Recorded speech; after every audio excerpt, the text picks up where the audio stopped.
You're listening to the Talking Headways Podcast Network. Talking Mondays. Keep moving on. Keep moving on. Talking Mondays. Keep moving on. Keep moving on.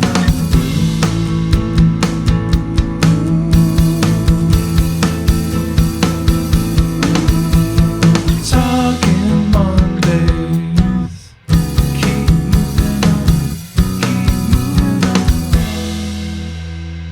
Happy Monday. This is Mondays at the Overhead Wire, sponsored by our super generous Patreon supporters. I'm Jeff Wood, your host, and joined by, that's right, every Wookiee's favorite right-hand man is here to talk about the news. We're Han Solo today, but we've always got some interesting things to chat about with you. So a few housekeeping things before we get started. If you want scarves before the holidays for giving gifts, or before the weather gets super, super cold, although it's already been super cold. I was in Cambridge last weekend for a conference, and I was walking outside and it was 10 degrees at 11 p.m. That is cold. But yeah, the scarf helped, actually. So shoot me an email if you want a scarf, and I can get that sorted for you, or you can visit the website, theoverheadwire.com. We've also been posting the newsletter intro that goes to everyone on Substack and at our Patreon page, and I can see that folks have been reading and enjoying it there. If you want to read them, you can become a free suborder on Patreon, so a lot of folks have done that. You don't have to pay anything, just go there and sign up, kind of like you're following me on Substack or on my blog or wherever else. You can also get it as the intro to our newsletter in the mornings. We don't do the long form stuff, maybe once or twice a week, but we do have an intro every single day at the newsletter. So the best way to keep up with what's going on with us is definitely to use the newsletter. And so let's see, as we do when we're Han Solo, we have a few updates on upcoming and past episodes that we've been sharing over the webs. This week was after Thanksgiving, and so we had a few things that we did over the holidays. I actually released a show on the Saturday night after Thanksgiving because I forgot to let it out, and I guess I got so busy for Thanksgiving and hanging out with family and stuff that I forgot to release an episode. But it was actually it was always going to be a flashback episode. If you all were listening to the last Monday's show, I mentioned that as well. We released some bonus material on the Patreon page. So if you're a paid subscriber on Patreon, we have bonus material up there with Adele Houghton. So folks could listen to that if they wanted some new stuff. But we also had Tony Jordan on the show with the Parking Reform Network. He was on last week. We saw him while we were at Impact in Portland, Oregon, and it was great to chat with him, so it was super fun. I also am working on the Kingwood episode. It's been coming up a lot in conversations with folks, talking about new towns and California Forever and other things, and I mentioned my city that I grew up in, Kingwood. It's not really a city, actually. It's part of the city of Houston. It was annexed, and I talk about that in the episode. But I hope folks really, really like that one. It's going to come out soon, hopefully. I got a final cut of the episode, but I still need to work on a few tweaks.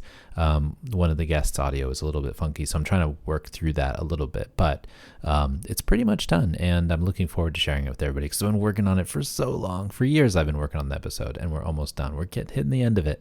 Carter Lavin came and recorded a show with us last week about his book, If You Want to Win, You Gotta Fight. And so he'll be on the show soon as well. We have a few other episodes that we've got in the can as well, so looking forward to sharing those with you. We recorded a few younger folks doing a poster session at Impact, so we want to see how that comes out. Maybe we'll release that around Christmas or something along those lines. I think Christmas and New Year's are on Thursdays, and so I don't want to miss both weeks with flashback episodes, but I do want to have something new for folks, maybe in the New Year or at Christmas, so we might put that there. Danny Pearlstein of the Writers Alliance is slated to come on to chat about the 1-year anniversary of congestion pricing. That's very exciting. Jake Berman is coming on the show to talk about his book, The Lost Subways of North America. We have a show that Anna Zievarts is actually going to be the host of. She'll be talking with folks, and we'll record that too and send that out to folks. So really looking forward to that too. Anna's a great colleague and friend and guest on the show, and so I'm looking forward to her taking over hosting duties for an episode, and folks can listen to that one coming up probably in the new year is my best guess. I've also got a stack of books on my desk for early next year, so lots of stuff coming up. I'm looking back at it right now. Frontera Freeways, I want to get to that one. about freeways going through El Paso, planning for the Caring City. I've mentioned that one before. China's high-speed rail as well. So it's got some good ones coming up, and I'm going to try to get some really good guests for next year as well. Hopefully, as the new year comes in, we'll keep adding them. I've got episodes stacked up for quite a while in terms of what I have in my mind about what I want to do. But always, if you have any suggestions, feel free to send them my way. I can't promise, again, that I'll get to them, but I will take a look and consider them and then put them on my list, which is probably 100 people long, which is good because that means we're keeping on. But yeah, so lots of good stuff coming up, lots of good stuff in the past month or so as well. So go back and hit some of those past episodes if you haven't. There's ones on high-speed rail, on all kinds of stuff. So check them out if you get a chance.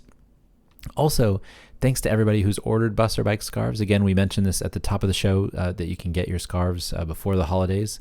Go over to theoverheadwire.com or email me if you want to buy some in bulk. We'll get you a discount because you can actually ship them for cheap if you get a whole bunch of them in there. And also, I've had a bunch of folks over the holidays buy really big lots of them. So I have bike scarves, I got bus scarves. So hit me up, and I'm really thankful for folks who have been sharing the scarf pictures on the web. So a couple of folks have been sharing them with me on the Blue Sky and on other platforms as well. And so I'm really happy about that. Really excited that people are actually using them for their intended purpose, which is to go to public meetings, hold them up, say bus only, bike only, and hold up your scarf and make a statement with that. So it doesn't count as a sign because it's on around your neck. It's actually a scarf, but you can wear it in.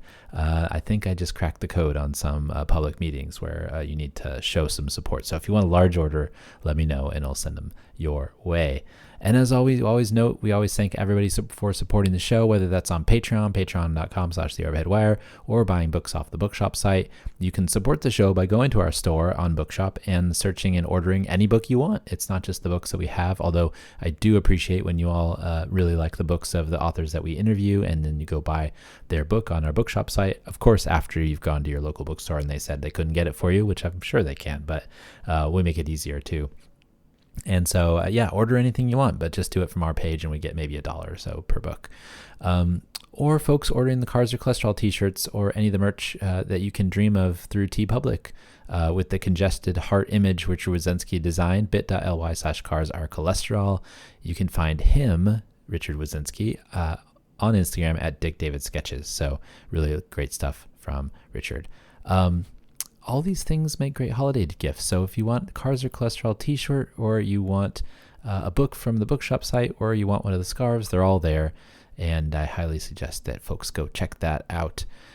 We also strongly suggest that if you haven't already, even if you've been listening for a really long time to this show, we hope that you will sign up for our newsletter. We've got a YouTube explainer up. So if you go to youtube.com/theoverheadwire, you'll find that we have an explainer up there about how to use the archive for the site. We've got 100,000 plus items in the archive that we've been collecting since 2013.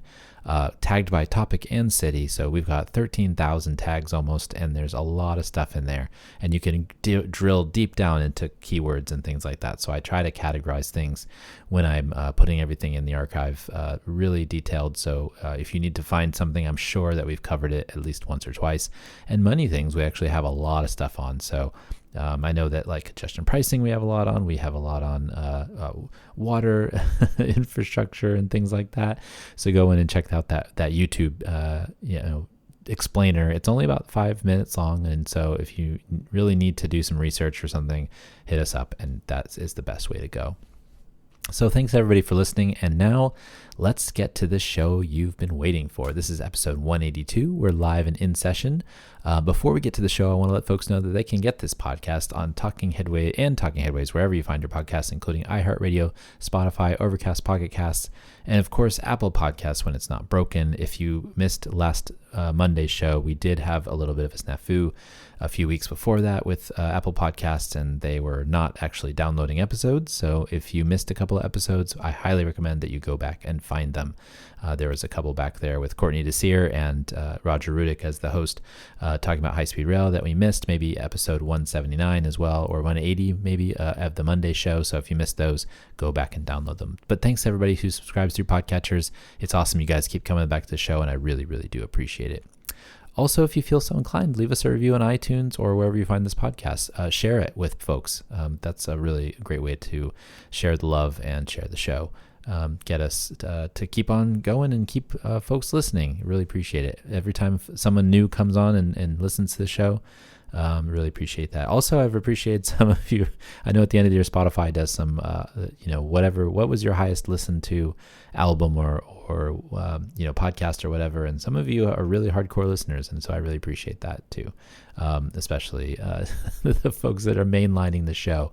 I'm talking to you, Mikey. You might not actually get to this show before. I think you're doing it in consecutive order. So you might not actually get to this show until later, but I appreciate it nonetheless. Okay, here are a few top stories that piqued our interest from the newsletter over the last few weeks. These are news items that were popular in the Overhead Wire Daily. Go and sign up for the for the newsletter at theoverheadwire.com. Of course, we go through 1,500 news items every day, and we pick our favorites for folks who are subscribers. Okay, first up, fire codes against safe streets. Fire codes in cities around the country are getting in the way of safer streets as fire departments try to enforce wide streets and fire access for their huge vehicles. Recently in Berkeley, California, several longtime festivals were canceled or significantly altered after the city decided to follow fire codes set in place 2 decades before after a renewed interest in standards by city leadership. And recent changes in roundabout design to accommodate trucks have led to less safe streets as well. This was by Daryl Owens in the Discourse Lounge. Yeah, this has been a problem for a long time. The International Fire Code requires a certain amount of feet clear on the street, and some cities are really gung-ho about following these rules, even though, places like Japan and others have these really tiny trucks that can get into all these spaces. We decide in the United States to buy huge trucks that cost us hundreds of thousands of dollars, and, then the fire chiefs of many of these agencies complain to city planners and transportation planners that the streets aren't wide enough for them. Well, you bought too big a truck. And there's plenty of trucks that can do the same job and you don't have to worry about remaking the roundabouts and stuff like that are actually already safe the way that they're designed by traffic professionals, by transportation professionals who know what they're doing and when it comes to street safety. So it's a really frustrating thing that keeps happening. In this instance, in Berkeley, the city actually started enforcing a code that was actually already pretty silly. And so they'll have to talk about that and get that fixed. But thanks to Daryl to bring this up because it's a really big topic in cities. And I hope that it's something that maybe somebody will focus on at some point so that we can get that sorted out. We think we love driving, but we don't. People think they love to drive, but a psychologist says perhaps that's not really the case, and that people fear the loss of control over a desire for ease. And while the author ties this to the supposed future of autonomous vehicles, the idea could match mental barriers to transit use as well.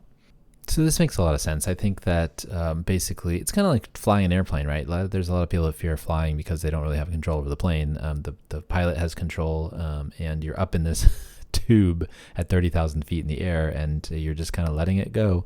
And so I think that's probably the same thing with folks who are, think that they love to drive, but they like to have control over their time. They like to have the control over the access that they have, etc. But, it's one of the things that I really like about taking transit is that I don't have to worry about whether I'm driving or not, or whether I'm on the road with other people, or watching out for people crossing the street and things like that. I mean, it's all very stressful because you don't want to hit anybody. I mean, you're not trying to do anything bad, but it's just one of those things where it's easier just to get on the bus and sit there, maybe get on your phone, read a book, hang out, look out the window, those types of things. Let the professional driver that's been doing it in the city do those things, and then you don't have to. And really, I think a lot of people have really rough commutes, and then they get stressed out, and it's actually very bad for your mental health over a long period of time.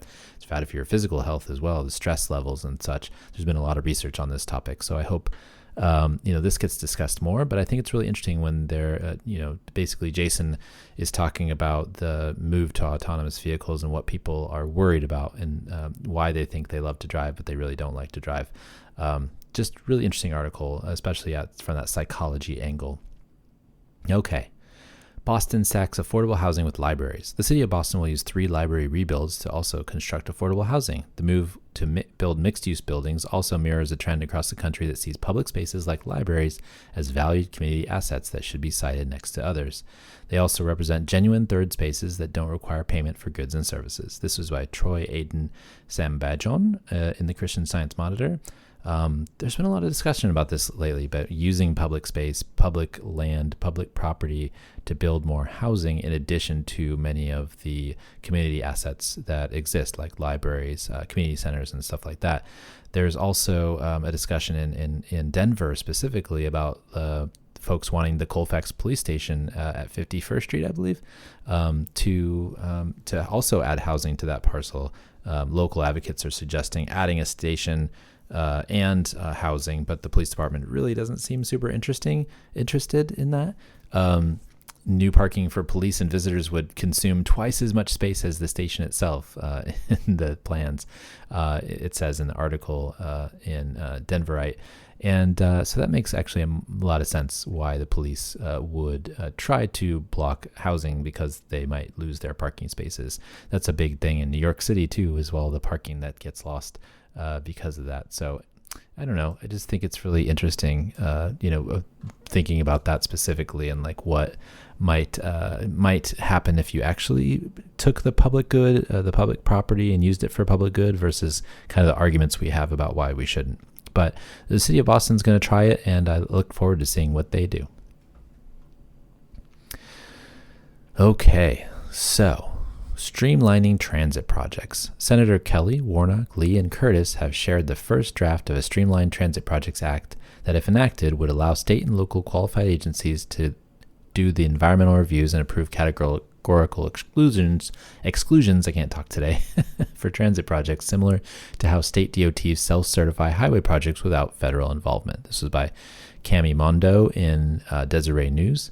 So basically, there's a number of transportation agencies like Caltrans and TxDOT and others who basically are allowed to self-certify their environmental impact statements and their environmental work under NEPA. And while that is a negative, I think, in a lot of ways, it also allows them to do things very fast when it comes to moving transportation projects like highways forward. And so transit agencies have to go through the NEPA process and have to go through the feds.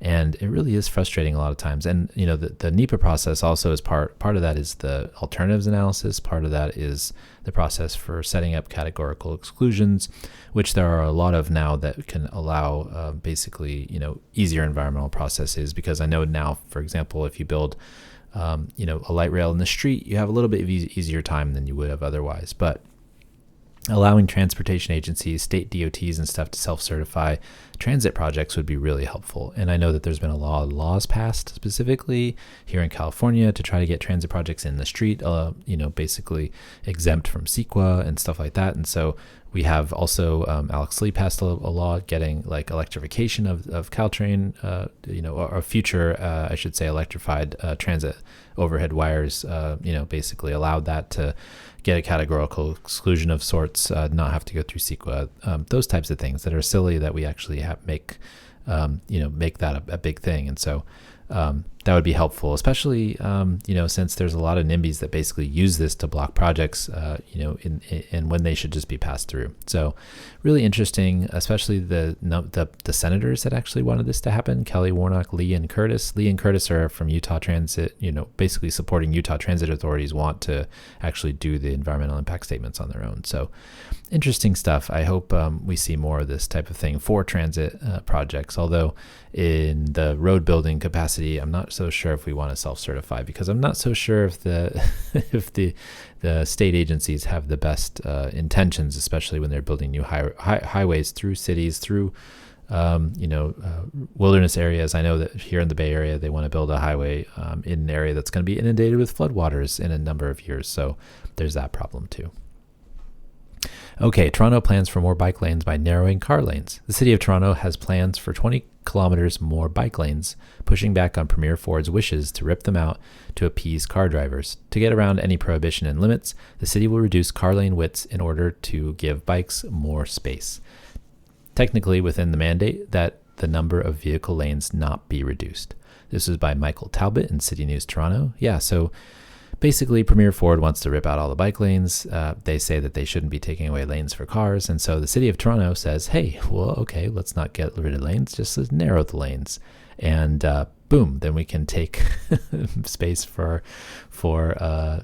bicycles. And I love that. I love that they were thinking, really interesting ways of getting around this really silly thing. I would rather see, road diets and more bike lanes and space for pedestrians and stuff. But what it is when you have to deal with really silly people at the regional level that might have say over the city, what the city does. And also we had Dr. Shima Hamidi on the podcast a couple of years ago to discuss how narrow travel lanes for motor vehicles are significantly safer. So this is actually maybe safer for the bikes and the cars.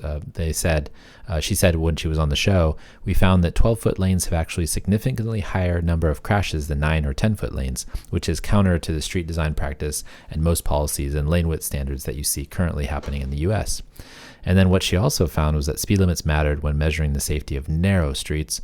Streets limited to 25 miles per hour didn't see a big difference, but when the speed limits went over 35 miles per hour, the lane widths at 12 and 11 feet had significantly higher rates of crashes compared to 10-foot lanes. So there's a really big difference in terms of safety when it comes to lanes. And I should say that Dr. Hamidi also, basically they didn't measure anything at intersections. So this is all just based on lane width. So good on Toronto, basically narrowing lanes, more bike lanes. And so if it's a 12-foot lane and you take 2 feet off of a 3-lane side, that's going to be 6 feet for bike lanes. That's pretty good, I think. That's really fun. Okay, a couple bonus items. So one thing I'll note is that since Thanksgiving was 2 weeks ago, we actually didn't have articles for a couple days, but we had enough to chat about for this Monday show. But I just wanted to let folks know that the most read items were the most complete this week, because we didn't usually have the usual 2 weeks, but we've had a lot of stuff come out. Bonus items. Urban raccoons are evolving in the same way as other domesticated animals have in the past, leading to some scientists to believe that they are on a similar path. The ability to put up with humans leads to easier access to food sources. This is in The Guardian. So they found that their noses are shorter, and they're getting a little bit more shy, or they're putting up with humans. They're not really running away. And so this means that they're moving on the path towards kind of like what dogs did when they were basically getting domesticated by humans. And so I find that really interesting to see how that happens.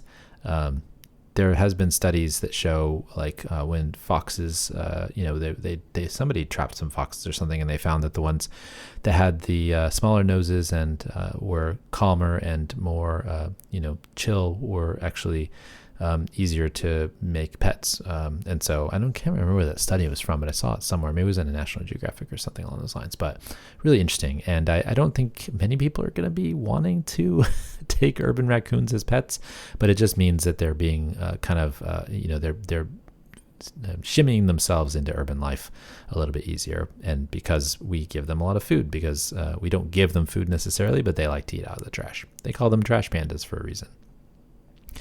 Tracking traffic in newspapers around the country shows that rapidly growing sunbelt city populations don't translate into newspaper views or readers, but cities in the Midwest with smaller populations have seen larger traffic numbers. This is in the Neiman Journalism Lab. I find that really interesting, actually, that cities that are in the Midwest or had populations that were interested in major papers continue to be, and now. And then places like Phoenix and Houston and Dallas and others aren't so interested in reading the newspaper.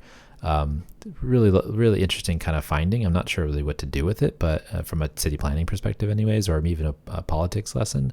But it's interesting what the data is telling us. Municipalities in Germany are scaling back holiday lighting schemes as budget constraints for more cities come into view. The lights are seen as valuable to the local economy as they brighten commercial districts in the winter. This was in Brussels Signal.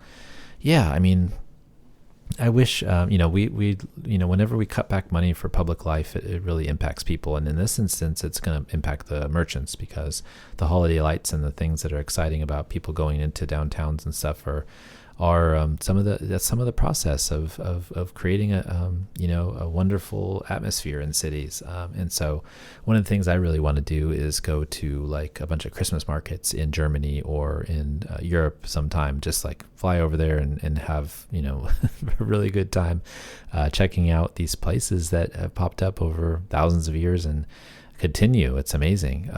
Just really cool to think about that. And I'm bummed that some of the places that might have these really cool markets or lights, systems in cities might disappear. I remember in 2000, I went to go visit my parents in Rotterdam. My dad was working in Rotterdam for the year, and we took a train for Christmas to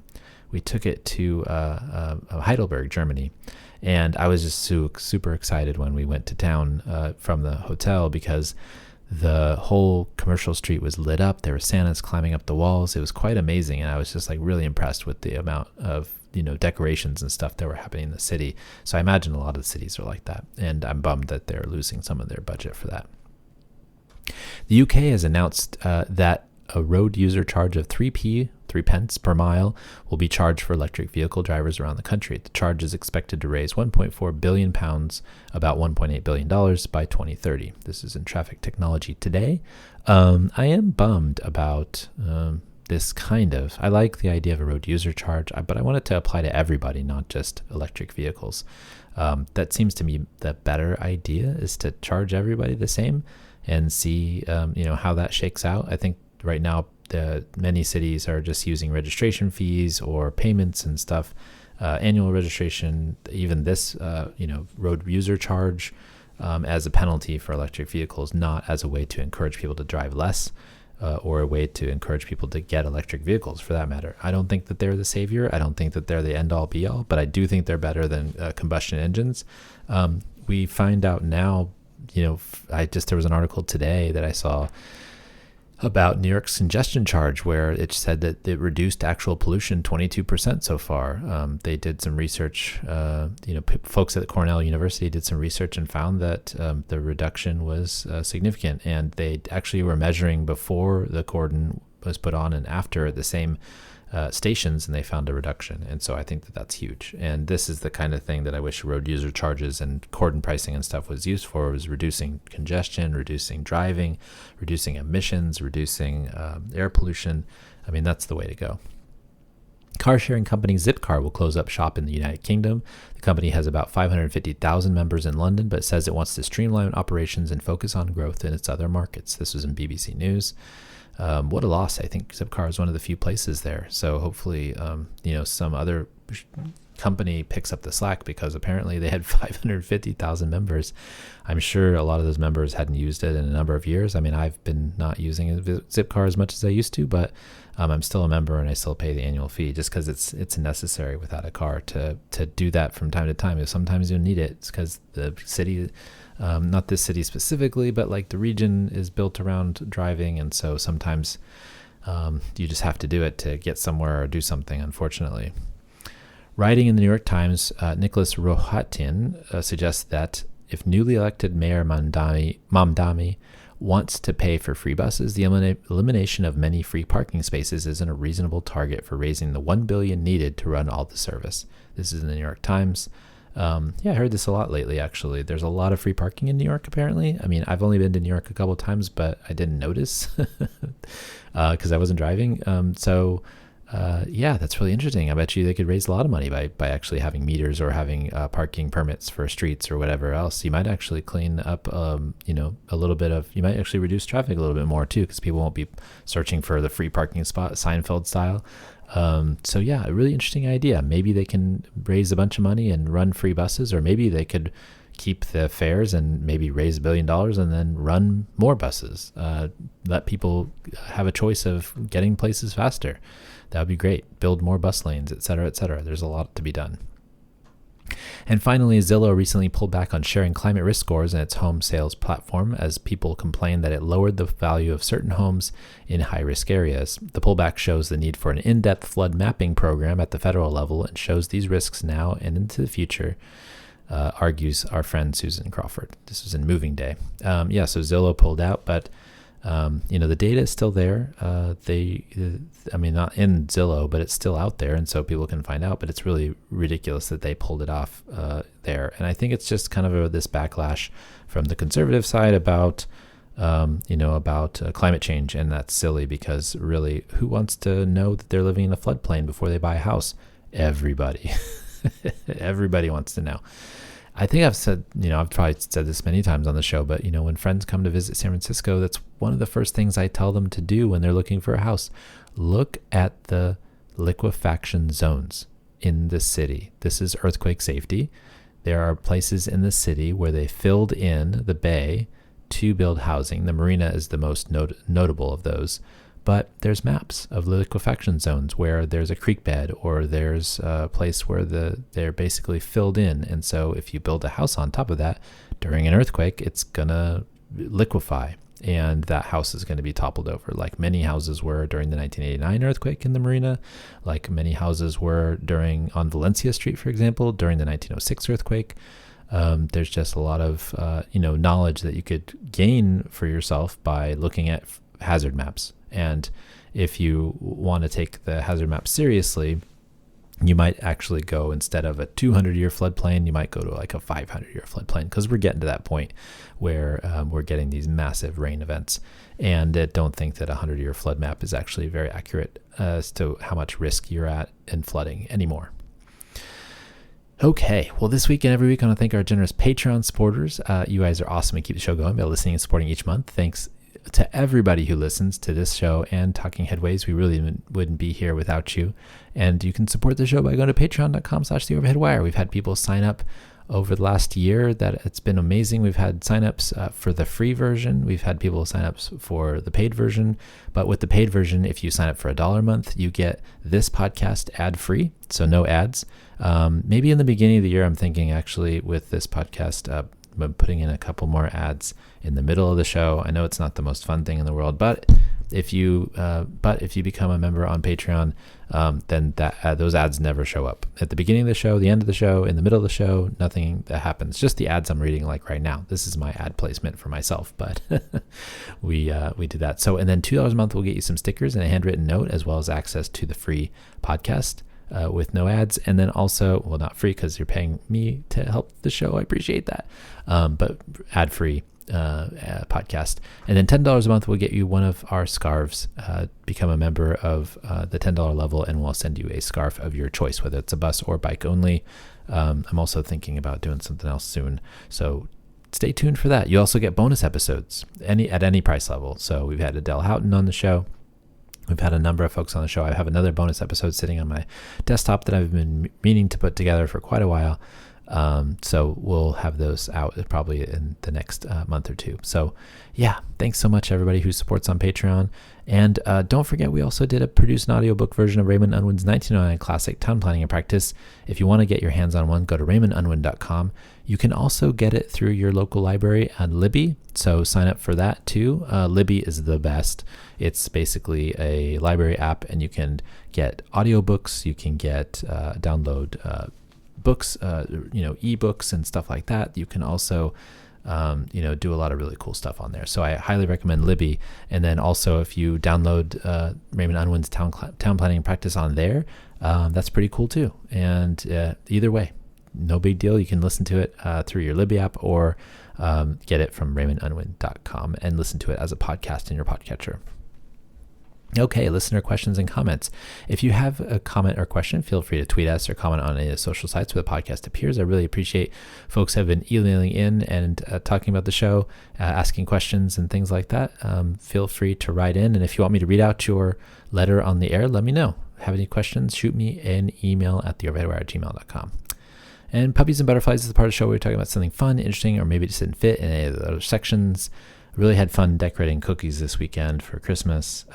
We celebrate Christmas with my family, and every year we, for the last couple of years since we had my daughter, we've been doing cookies, and this year felt like the first time where she could really, really get involved. Last year she was sick, unfortunately, and so we actually missed cookie making. We made a few of them at home, but it was really great to hang out with the family and do that. So I really appreciate just the ability to go over there and do that and make some cookies, do some frosting, have some fun time with the family. This month is just like a really amazing month. I love Christmas time, just because, and I know it's not like that for everybody. And so, don't hope it make you feel people left out or anything like that. But at the same time, I just want to, give thanks. And another thing I really like is the Christmas cards that I get from my friends. And so if you haven't done this, I think it's really fun. It's actually also a good way to look back at like the positive things that happened over the year.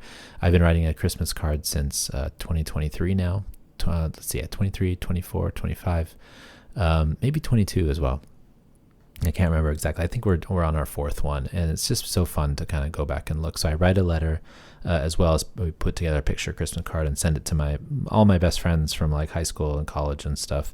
And I'm just, I think it's a fun exercise. And so maybe it's something that you might be interested in doing. I don't know, but you don't need to send me one. Send your friends and your family one. But I just think it's a really interesting exercise in looking back at the positives, because it's been, a year. I'll just say that.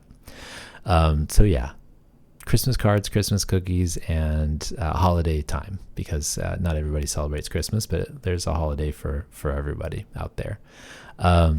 You can find me on Blue Sky, Mastodon, LinkedIn, Instagram, sometimes Threads, Substack, YouTube, and of course at my website and in your inbox every morning if you sign up for the newsletter. And on Flickr, we are known as Transit Nerds. Everything else is at The Overhead Wire. Thanks for joining us at Mondays at The Overhead Wire. Thanks to our generous Patreons for sponsoring this week's podcast. See you soon. Talking